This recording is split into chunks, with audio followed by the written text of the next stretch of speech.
Hello world. This is a presentation for a safety seminar at the Cape Gliding Club, presented in November 2024. It's entitled Stress-Free Cross-Country Soaring, or subtitled How to Land Out and Fly Again the Next Day. Outlandings are not planned. Nobody goes to the club with the intention of landing out. Rather, we say, today I'll go east or north, or I'll explore the wave. Gravity is 100% reliable and predictable. Unfortunately, weather is not. Outlandings are an inevitable part of our sport, and eventually you'll land out sooner or later. An outlanding implies the task was not completed. It's not something we look forward to, and it's not something we celebrate. But it's also not something to be ashamed of. And there's no reason to shame other pilots who land out. Outlandings are the key to cross-country soaring. We fly gliders without engines, and we have to anticipate where we're going to land. And we'll venture out of gliding range of the airfield, usually intentionally, but sometimes unintentionally. And one day you'll find yourself in a situation where you cannot get back to the airfield, and an outlanding becomes a possibility. And at that moment, the workload in the cockpit goes up tremendously. Now, if you're confident with your ability to land out, you can contain that stress and focus on making decisions and complete your flight safely, either at home by finding more lift and completing the flight, or doing an outlanding in a foreign field. And that's the basis for the title for the seminar. Self-launchers also land out. Internal combustion engines, jet engines, electric motors can all fail when you need them. Dave Nadler, who is an American glider pilot who has many thousands of hours experience flying self-launching motor gliders, did a lot of research into the reliability of self-launchers and sustainers, or rather the unreliability of them. And he presented his findings at the OSTIF convention hosted by the Soaring Society of America back in 2020. And there's a link there to a YouTube video of that presentation. If you fly a motor glider or a glider with a sustainer motor, then you really should go and look up that presentation and view it all. It takes about an hour, but it's really a valuable exercise. Obviously, you can't read that link over here, but if you get a copy of this presentation, you can copy it off there. Also, you can go and do a search on YouTube. You should find it quite easily. But to summarize what Dave said in his presentation, he said that motor gliders are not 100% reliable, and pilots should first make a plan to land the glider and then deploy their means of propulsion. And they should also be aware of the high sink rate and handling issues that you may experience with your engine deployed and not running. Then, more recently, this year in 2024, Dave did a follow-up presentation to another OSTIF convention, also hosted by the Soaring Society of America. And the summary of his follow-up presentation was that there's now new technology being introduced into motor gliders, but with new technology there's new means of failure, and the motor gliders are still not 100% reliable, and the rule to first plan your landing and then deploy your means of propulsion still applies. So this presentation applies to pilots of gliders with engines as much as it does to pilots of pure gliders. The probability game. Every landing, if you land a glider on the airfield, or if you land an airliner on an international airport, there's still an element of danger. But when you land a glider in an unknown field, then there's a higher probability of damage, and there's even a possibility of injuring the pilot. The objective of outlanding training is to contain this risk to an acceptable level. Now, pilot workload during outlandings. Werner Kienhofer was an instructor who briefed me before I went on my first 50-kilometer cross-country task for my first Silver Sea badge. And he came up with this anecdotal rule for pilot cockpit workload, and I've titled that rule the 80-20 rule squared. And how Werner explained it, he said that the average solo club pilot uses about 80% of their mental capacity, just to fly the glider from the moment there's daylight under the main wheel. Thus, only 20% of his mental capacity remains for other tasks like lookout and navigation and monitoring the weather, etc. Now, a more experienced competition pilot may use only 20% of their mental capacity to fly the glider and have 80% left for strategic decision making. And that's how you win competitions. But back to our club pilot, and he's faced with an outlanding, then the workload in the cockpit goes up by an order of magnitude.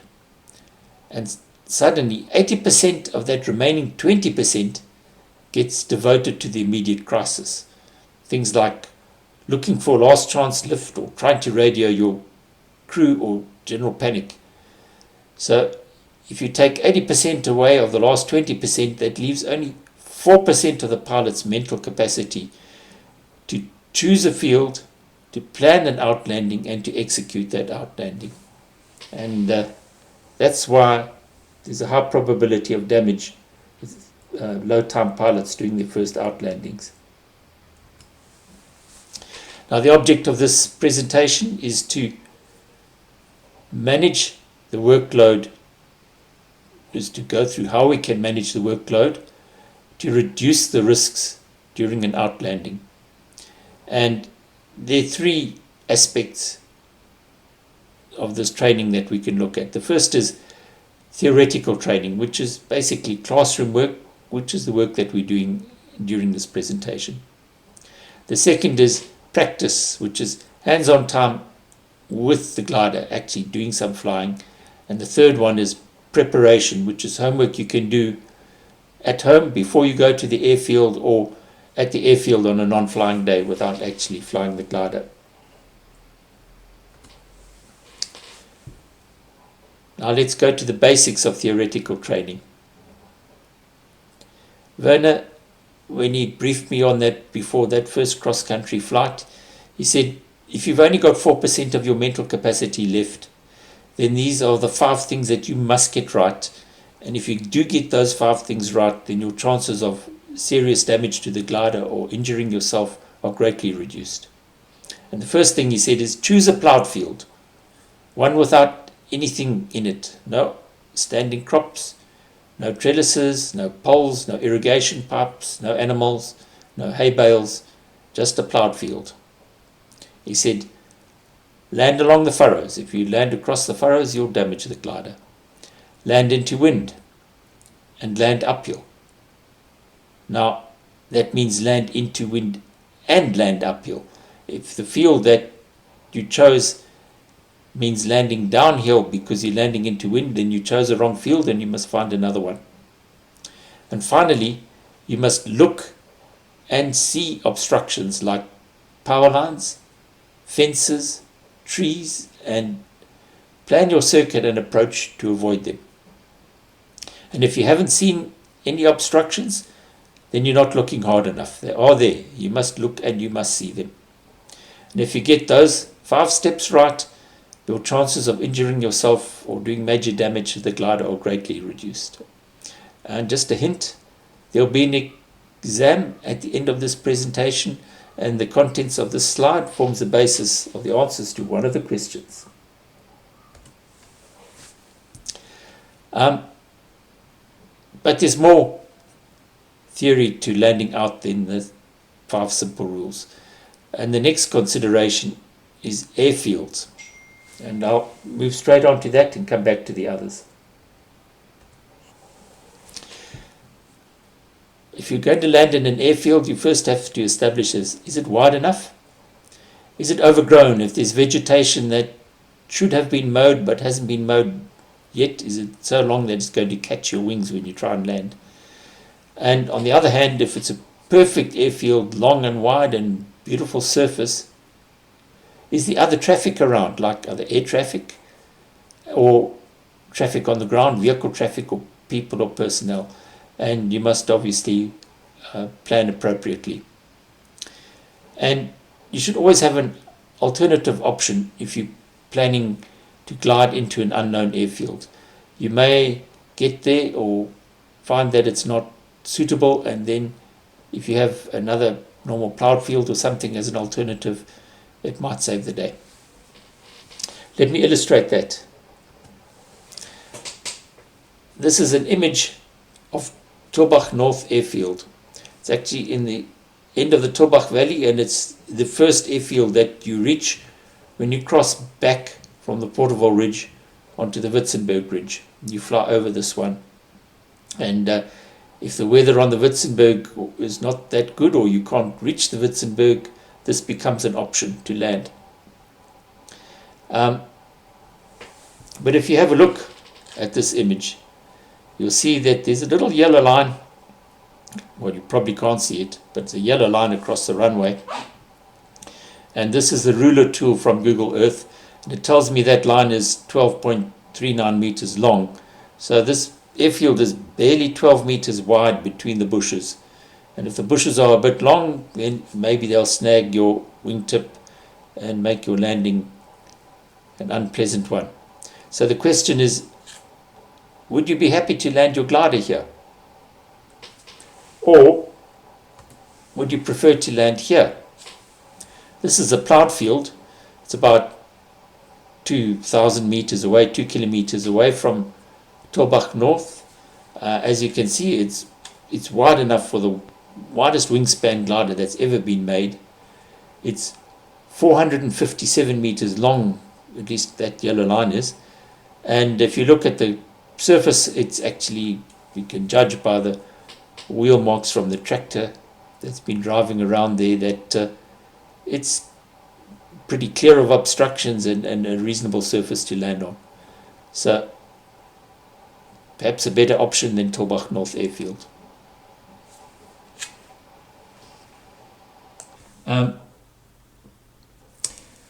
More considerations for theoretical training. If you've got to land over an obstruction, say you've got to land over a tree, then you should subtract 10 times the height of that obstruction from your available field length. In other words, let's say you've got a field lined up and it's 150 meters long. It should be adequate to land most gliders, but you have to do your approach over some trees which may be, say, 6 meters high. That's the height of a building, of a sort of single-story building with a roof on top. Then 6 meters times 10 is 60 meters. Take 60 off your 150, you're left with 90 meters length of field to land in, and suddenly it becomes quite tricky, a bit problematic. Undercarriage up or down. This is a debate that's been had in many pubs on gliding airfields. First comment is, have a look at your pilot operator's handbook. It may have specific guidance on this. If it doesn't, normally wheels down. There may be a few exceptions, a few gliders out there that prefer wheels up, but if you fly one of them, you'll probably know about it. Animals, well, if you got the basics right, you chose a field without any animals.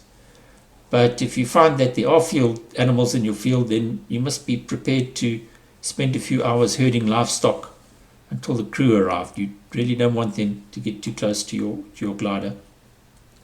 And if there's just one animal in the field, it might be a bull, then your approach might be a bit different. Golf courses and beaches, just bear in mind if you're going to land on a public space like that, one pedestrian is one too many. There's no justification for placing any bystanders at danger, even if they're not directly in your way, but you give them a big fright. That's still not acceptable. So just be careful. Water landings, once again, I haven't done one, but I've heard the briefing from others who have, or others who've heard from others who've done it. They say keep the wheel down. Probably a good idea to turn off your main switch and your electronics before you land. The glider should float for a while after it's landed to allow you to get out, but you still have to plan to get back to dry land from the glider, which could be a bit tricky. Landing on roads is normally a bad idea. Street signs, trees, guardrails, etc. are all too close to the center line of the road to clear a glider wing. So there's a high probability your wingtip will catch on something, and then you'll ground loop off into the side of the bushes on the side of the road and cause quite a lot of damage. So not recommended. In the worst case, you might just have to land in the bush, like Renosterveld or Karoo bush. It has been done before, and you can expect some damage, but hopefully you won't hurt yourself or right off the glider. But what you should do is make sure you land into wind, touch down with minimum airspeed, and that would imply using your landing flaps and closing your air brakes before you actually touch down to reduce your airspeed further and hold off the glider to the slowest possible speed. And then if there's a few bushes that are taller than the rest, you should aim to hit that with your, or close to the wing root of the glider and not with the wing tip. If you hit a bush with the wing root, you'll probably flatten the bush and slow down and take some energy out the glider. But if you hit it with a wing tip, it will cause the glider to swing around in the air like a ground loop 10 feet in the air, and that will be followed by a very hard landing because you suddenly lose all of your lift very rapidly. But let's get back to the basics idea, those 5 points I mentioned. The first one is question: what if I can't find a suitable field? What do I do? Well, in the classroom here, the answer is very easy. You make the decision at a higher altitude. Choosing a field is like making toast in an old-fashioned manual toaster. You put the bread in the toaster and you let it cook until it just begins to smoke, and then you do it about 20 seconds less. So yes, if you had 1,000 feet AGL, you have to find a field within approximately 1.5 kilometers radius to find and land it, complete your circuit and be on the ground. Whereas at 2,000 feet AGL, you can glide for 10 kilometers and then still have 1,000 feet to choose a field and plan your circuit and to land in it. That's with a typical fiberglass single-seater. Now, just to illustrate what that looks like, I've taken, this is another screenshot from Google Earth, and this point is a point on the foothills of Waihoek at the center of this arc, and I'm assuming that hypothetical situation, you've managed to find yourself here with no lift at 1,000 foot AGL. Then you'll have basically that area to find a field and land in it. And as you can see, there are some fields, but I've actually zoomed in on Google Earth and had a close look at those fields, and there are only a few options which might be plausible, and to find one of those when you 1,000 feet above the ground and looking out it's quite a challenge. And actually the plausible ones are a bit further out. One was over here and the other was, I think, down here somewhere. So right on the edge of that, or a bit further than 1.5 kilometer radius. But taking that same point, and I'll put myself at 2,000 foot AGL. And this is the area that I've got to find a field, and it goes right off the edge of this image, but you can see it includes a lot of cultivated fields. And let's say that I make a decision to head off along this vector. This is actually heading off towards Wilsley, and yep, it's out into the valley, and as you can see, it crosses quite a few cultivated fields. And if I follow that track, one of the fields that I happen to go across will be this one that I found on Google Earth. And as you can see, there are some quite nice looking options that you could plan a landing into. So yes, suddenly it's much easier if you start at 2,000 feet than 1,000 feet. Back to the basics. The next thing is to land into wind. Now, if you're going to land into wind, you have to be aware of what the wind is doing. Not starting to look for it when you're 1,000 feet above the ground, but you should be aware of what the wind is doing when you're still soaring quite comfortably a few thousand feet above the ground. And then when things start getting weak and you start losing altitude, you should be even more alert as to what the wind might be doing. And in order to do that, you should be monitoring the wind shadows on the farm dams below you. If you see smoke from a fire, yes, that's all clues. But something to take into consideration is the wind shear. The wind on the ground is likely or may well be different to the wind at your soaring altitude, and the wind in between can be doing something else. To illustrate this, I've taken a T5gram. This is actually from earlier November, and it's also from Tulbagh area. So we're sticking to Tulbagh for this purposes of this presentation. And this red line on this T5gram is the wind speed in knots, and that is 0 and that is 40, and that's the height above ground in altitude. So on ground level, we've got about 10 or 15 knots of wind blowing, and at say 3,000 feet we've got maybe 20 knots of wind, but here at circuit height we've got perhaps 35 knots of wind. So between that 35 and that 10 on the ground, you've got like a 15 knot wind shear that you're going to have to cope with. Now these conditions are typical of what we get in the valleys in the late afternoon. This was at 5 o'clock in the afternoon local time, and as you can see, the thermals have also been killed off. This is a sea breeze, a coastal wind that's come through and killed off those thermals, but it set up quite a nasty wind gradient that the pilot might have to cope with if he lands out. So yeah, beware of your wind and watch it while you're flying. Back to the basics. We're going to land along the furrows. If you land across the furrows, you will damage your glider. Simple as that. Land uphill and into wind. Remember that.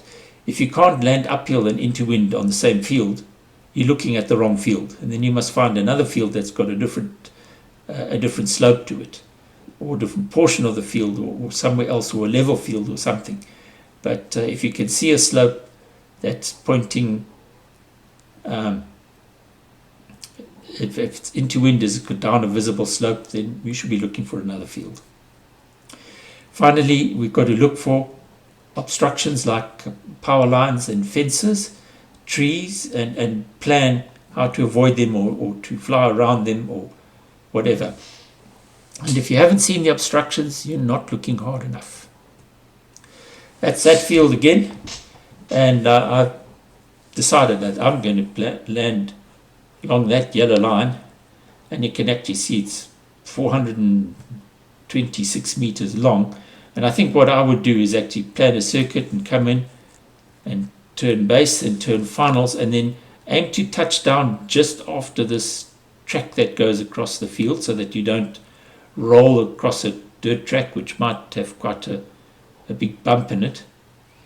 And you touch down as soon as possible. After that track, you've got lots of space to stop the glider, but you'll probably stop quite short. And then it's quite easy. When the trailer arrives, you can bring the trailer in along that track, and you just have to get the glider back a fairly short distance towards the trailer, or the trailer a short distance in the field to the glider.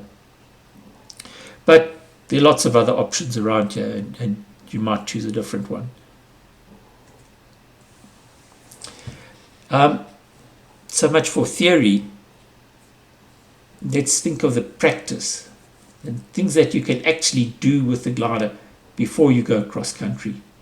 The first one is to become familiar with the glider and to do enough landings in it before you take it cross country. Particularly if you've converted into a glider, you've just taken delivery of your brand new JS1.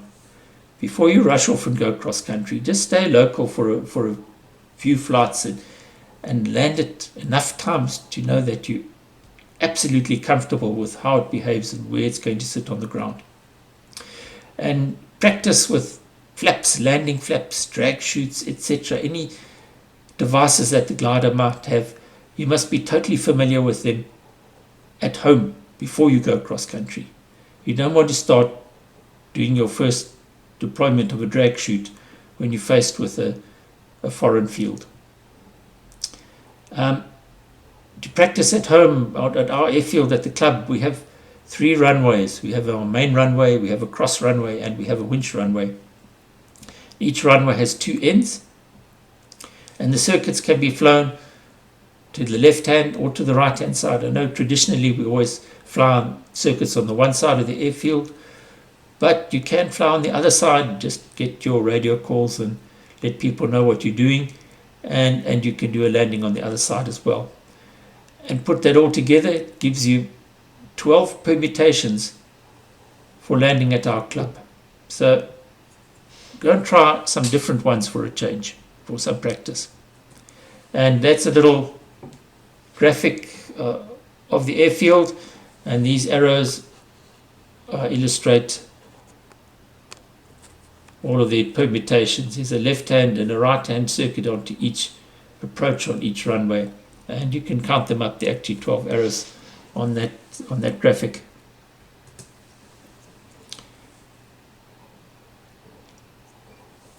Now, at the club, it's very easy to get into the habit of landing in with 110, 120 kilometers an hour, say on a single Aster, which is fine if you've got a long runway underneath you. It's a safe thing to do. But if you look at the airspeed indicator on your glider, there should be a little yellow triangle, and that is the speed that the manufacturer has determined to be the minimum safe approach speed for landing in no wind conditions. And it's maybe 90 or 95 kilometers an hour in a typical fiberglass glider. So you should try and land closer to the yellow triangle speed sometimes. Now obviously not if the wind is howling, but if it's a calm day, then take off 5 or 10 kilometers an hour off the speed that you were going to do, and try coming a bit slower. But if you do that, you must monitor the wind shear on final approach. So you must keep an eye on your airspeed indicator, and if you see your airspeed starts dropping off as you get closer to the ground, then you must be ready to lower the nose to increase your airspeed again, so that when you reach the point you're about to start your round out, you have at least that yellow triangle speed on your airspeed indicator. A blank panel exercise, well, it's a good exercise to do in training generally, but for the purposes of outlanding practice, what we want is to blank off the altimeter, because when you do an outlanding, you actually don't know what height the ground is that you're going to touch down on. You've got an idea, but you don't know exactly. So you have to look out the window and judge your altitude, and when you think it's right, start your circuit. And as a tip, if you're not sure, you're probably still too high. So wait until you know that you're not too high before you start your circuit. But don't blank off the airspeed indicator, because you need to monitor it, as I've mentioned above. So one instrument you need for an outlanding. The next thing you can do is, when you're flying, just general cross-country flying or even local flying, while you're at a safe altitude and you've got good lift around, have a look out the window, have a look at the area below you and see how many cultivated areas there are. And when you fly over the cultivated area, try and select a field, and if you're a little bit lower, you can get a better view of it, and just go through these points, select a field, and imagine where you would fly your circuit and your approach and your landing into that field. And if you do that, you will realize that some parts of the country have many options for landing in, and some have very few. For the pilots with self-launcher and sustainer gliders, you must practice deploying and starting your engine over the airfield. It should be something that's absolutely second nature to you. You should also explore the characteristics of the glider when it's flying with the engine deployed and not running. Depends on the actual type of system you have, but it can be significant. And if the pilot handbook permits it, practice landings with the engine deployed but not running. And just as a warning, that's a fairly advanced exercise, so be cautious. Field selection training. This is our standard field selection training that we do with the motor glider. So do field selection exercise in the TMG with an experienced instructor. You'll fly circuits down to final approach. That's the only way that you know that you planned the circuit right and that you're not too high or too low when you're on short finals for that field that you selected. And surprisingly, many pilots get it wrong on the first few attempts. Beware of obstructions on the climb out path when you're doing these exercises in the TMG, because you're not going to land in the field. You're going to take power and climb out, and the motor glider may not climb very quickly. So if there's a ridge or a copy or something in the way on your climb out, you need to plan how you're going to avoid it. It's not part of the outlanding training, but it's an important consideration for the exercise. And then try and repeat the exercise in different areas. Don't just do it once over one piece of land that you're kind of familiar with. Go and try a few different areas. That gives you a lot more feeling for what you might experience when you do it for real. The next thing you can do is crew on other pilots' retrieves. If a pilot lands out and the word goes around that they're looking for a crew, then just make a plan. Put your hand up. It'll take you a bit of time, but go out there and do it. You will learn lots. The first thing you can do is tow the trailer, which you might not have done before. Before you tow it, then check the tire pressures on that trailer. Make sure that the lights work properly and the tow hook is properly connected. Check that the trailer parking brake is off. That's an important one. Some trailers have a manual parking brake, and if you tow it with that brake on, you'll do quite a lot of damage to it. Don't drive too fast. Beware of instability. Every tow car trailer combination will eventually reach a speed where the trailer becomes unstable. It's not your car, then take off 10 kilometers an hour. And if it's not your trailer, take off another 10 kilometers an hour. If you drive at 80, you will reach the outlanding site. Maybe it takes you 20 minutes or half an hour longer.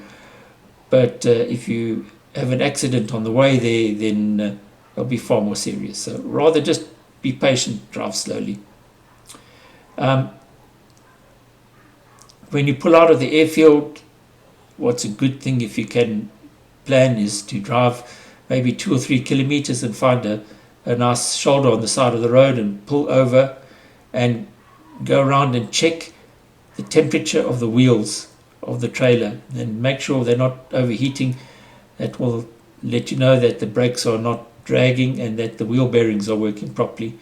If you don't have a problem in the first 2 or 3 kilometers, then the chances are that you can complete the entire retrieve without a problem. When you get to the field, walk around and have a good look. It's an opportunity that even the pilot didn't have before he selected the field. So see what it looks like, what it feels like, and whether you would choose to land in that field given the opportunity. Go through the pilot's experience and his decision making. Go through it in your own mind and relive his experience. That will help you build up some knowledge that you can draw on when you're faced with an outlanding. You can de-rig the glider, and it's good to get some experience doing that. Well, it's somebody else's problem to actually manage everything, because the next time you de-rig it, it may be on your outlanding, and you have to make sure that everything is done correctly without damaging the glider and safely stowed and returned to the airfield. Be part of the experience. Outlandings are many good stories from gliding come from outlandings. It's actually a huge part of a sport that you don't appreciate until you've actually been involved with it. And the final thing, you can learn so much from witnessing somebody else's outlanding without incurring any big expense or putting yourself at risk.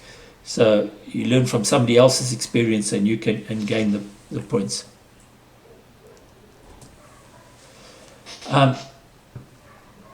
Preparation is things you can do at home or on non-flying days. And the first one is some flight planning. If you know which area that you're thinking of doing your tasks in, have a look on Google Earth. Just scroll through the area that you're going to be flying over. When you see areas with cultivated fields, zoom in and have a closer look and see what those fields look like. It's a valuable resource. Another one is this website, landout.streckenvlug.at. Once again, we'll put a link to it in the description below. That's a website which has a database of fields. It's an international database, but fortunately we have some international pilots who fly from Worcester, and a number of our fields have been submitted and recorded on that database. So we're very fortunate that we have this resource available. That's a screenshot from the Landout website, and it shows recorded landing fields that have been noted in the Breda Valley around our club. You can see that the green fields, they're different categories of field that the fields have been categorized into different categories. The green ones are rated as being a good choice. The yellow ones are being as possible choices, but not so clear. And the red ones are for emergency use only. And Tulbagh North is actually listed here as an airstrip, but it's red. It's for emergency use only. But let's go and see what we can learn of Tulbagh North. This is the entry for that airfield. As I say, it's category C for emergencies only. It was last visited in January 2023. Christian Heineck submitted this report, and his comments was, it's very narrow and has many bushes. It kind of ties in what we saw on the Google Earth. But there are also some photographs of the airstrip on the website. You can go and have a look at them. This one, you can see the runway is quite narrow and there's quite long grass on either side.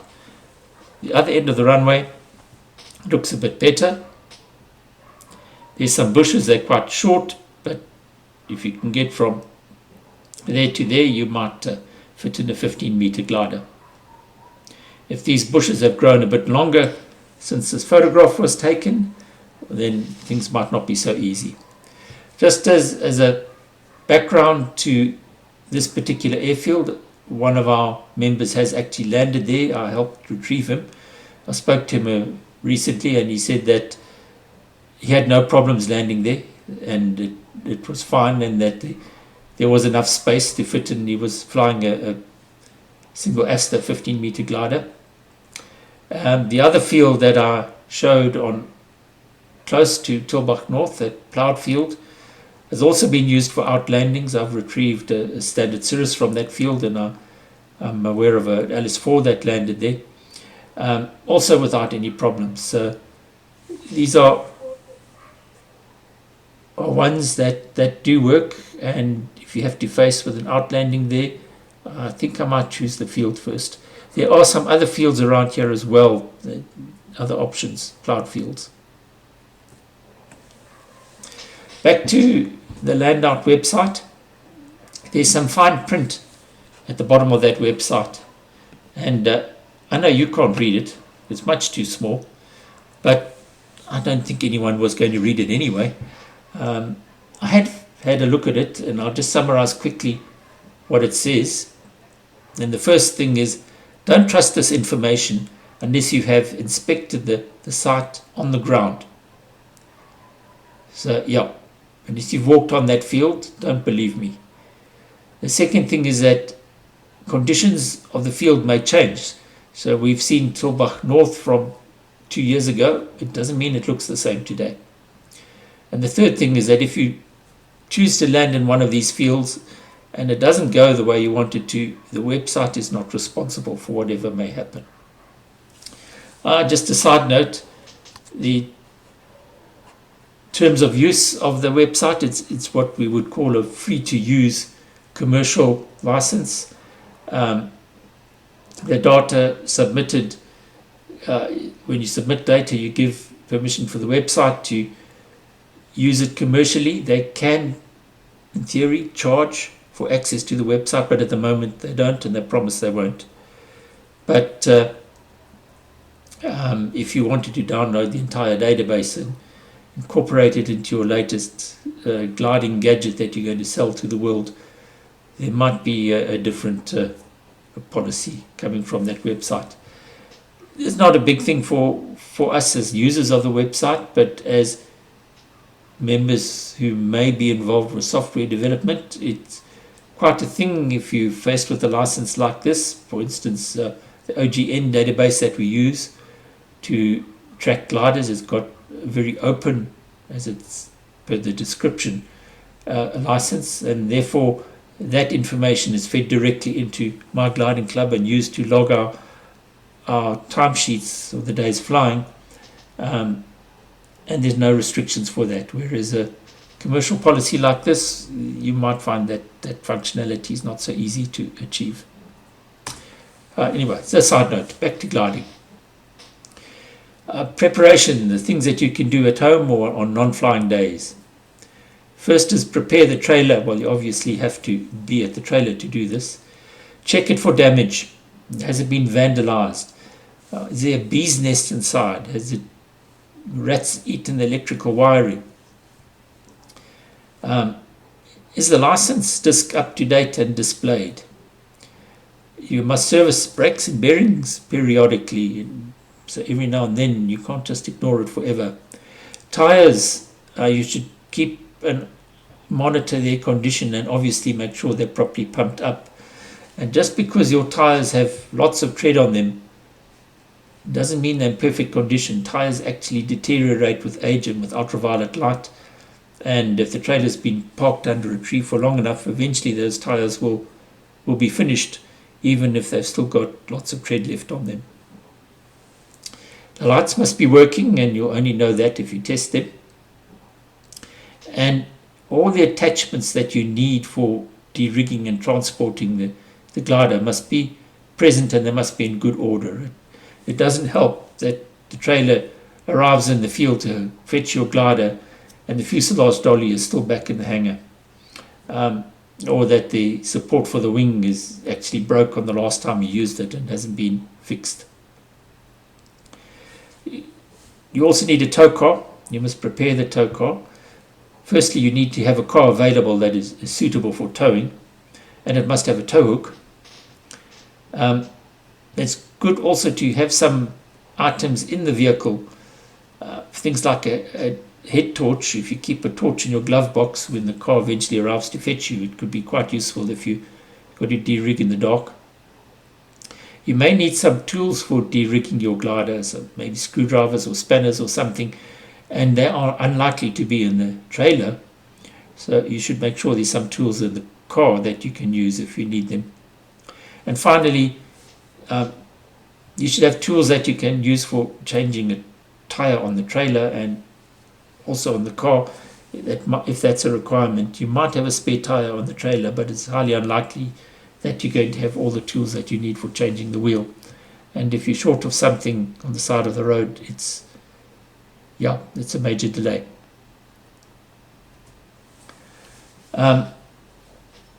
You should prepare the glider. A tie-down kit is a useful thing to have. Some tent pegs and some rope that you can use to tie down a wingtip if there's a storm approaching or if the wind's blowing. If you're flying in areas like Harip or Douglas, you may want to carry some emergency water, something like a 2-litre plastic milk bottle just filled with water and stowed in the back of the glider.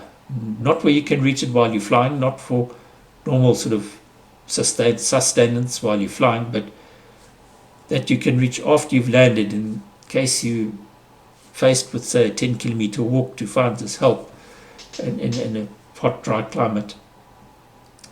The sun, when the sun goes down, the weather can cool off very rapidly, and if you've landed because there was a storm that killed off all the lift, it might be useful to have a raincoat of some sort, some extra clothes that you pack in the back of the glider. Very useful for after you land out. Prepare your devices if you've got GPSs and phones and things. Well, we saw the website with the airfield list, but you need to download the database and make sure it's in your GPS device. You need to make sure that your batteries are charged and that your cell phone has airtime. You might have more than one SIM card. Make sure they both have airtime. For self-launchers and sustainers, you need to make sure that the engine maintenance is kept up to date so that when you need that engine, it starts first time reliably. You obviously need to have fuel in the aircraft and the batteries must be charged.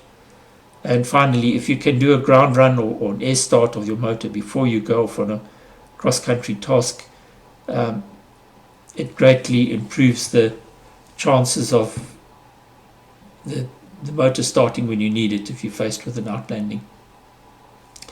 Final thing that I've got on my list for this evening is a driver's license. And those of grey beards like myself got our driver's licenses many years ago, and at the time we got what we call or grandfathered with a code EB license. That's this